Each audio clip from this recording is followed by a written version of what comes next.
Kompas TV, independen, terpercaya.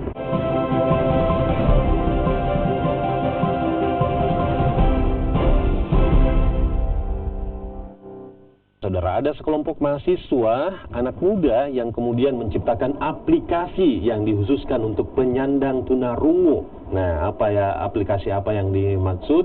Kemudian bagaimana kemudian muncul ide mereka membuat aplikasi untuk penyandang tunarungu ini? Kita langsung berbincang dengan mereka. Yang pertama ada Nur Hikmah dan juga Yunita yang merupakan dua orang pembuat aplikasi penyandang tunarungu. Selamat pagi, apa kabar? Selamat pagi, alhamdulillah baik. Yunita di sana, Nur Hikmah di sini ya. Ya, oke, terima kasih sudah hadir di Kompas TV Makassar. Nur Hikmah, bisa dijelaskan Anda ini berapa orang dalam satu tim kemudian membuat satu aplikasi untuk penyandang tunarungu? Bisa dijelaskan? Ya baik, jadi dalam tim kami ini terdiri atas 5 orang. Saya sendiri Nur Hikmah dari jurusan Pendidikan Bahasa Indonesia. Dua teman saya, Yunita dari Teknik Elektro, Mudaris Teknik Elektro, Humaira dari Teknik Elektronika, dan yang satunya Nur Fadilah dari Pendidikan Luar Biasa. Oke, kemudian bagaimana muncul ide membuat sebuah aplikasi untuk penyandang tunarungu?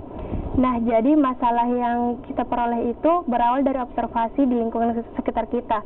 Kita melihat bahwa anak-anak tunarungu ini kebanyakan mereka merasa terisolasi karena kurangnya komunikasi antar sesama. Bahkan untuk mereka berkomunikasi ke manusia normal.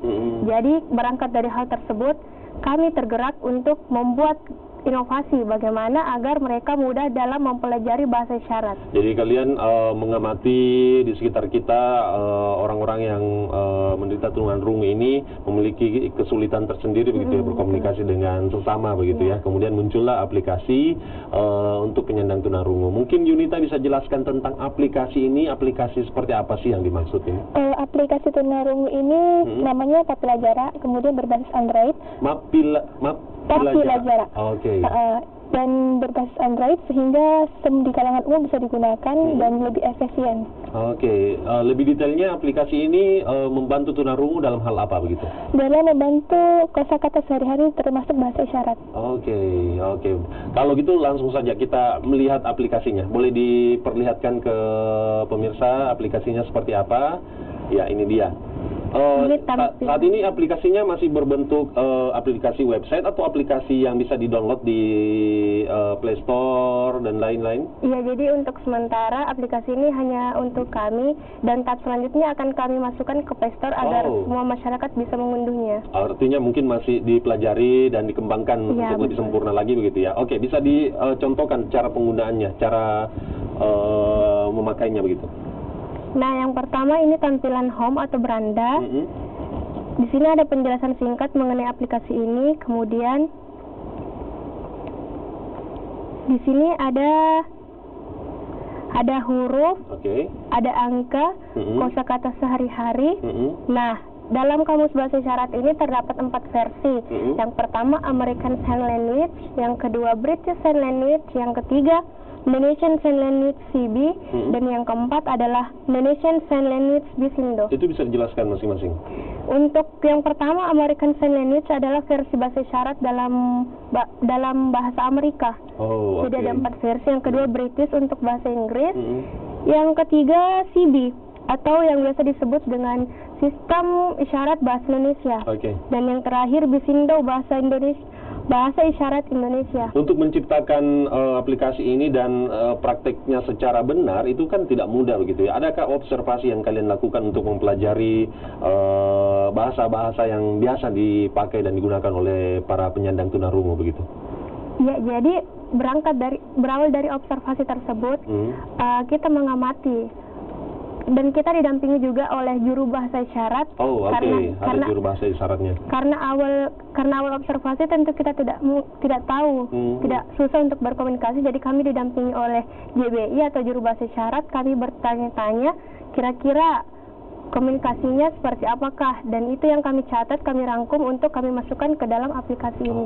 Oke. Yunita, untuk cara menggunakannya bagi masyarakat umum itu nantinya seperti apa begitu? Apakah ini hanya berupa seperti kamus, panduan begitu untuk para penggunanya nanti untuk bisa berkomunikasi kepada penyandang tunarungu, ataukah penyandang tunarungu untuk bisa berkomunikasi dengan masyarakat begitu?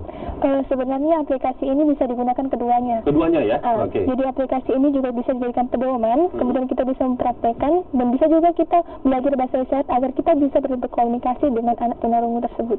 Cara penggunaannya bagaimana? Atau hanya berupa panduan saja atau bagaimana? Tidak, penggunaannya kita bisa membaca dan pelajari, kemudian kita mempraktekkan. Oke, gitu.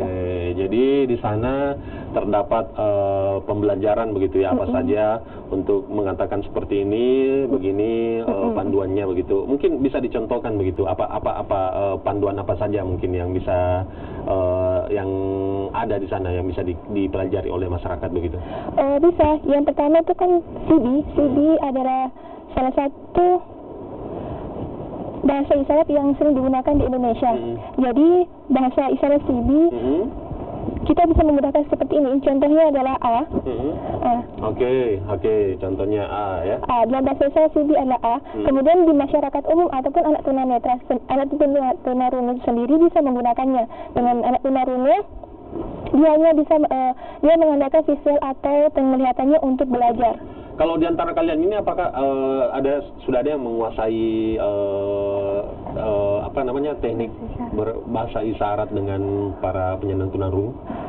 Sudah ada, tapi beliau tidak hadir di sini. Tidak hadir ya, oke. Nanti kita sama-sama belajar ya terkait dengan hal ini. Baik, kedepannya ini rencananya seperti apa? Ingin diapain program ini? Kemudian untuk diterjunkan di Play Store itu kapan akan mulai diprogramkan gitu? Ya, untuk mengunduh aplikasi ini ke Play Store secepatnya, karena kami juga insya Allah hari ini akan dimonef, monitoring dan evaluasi dari pihak kementerian.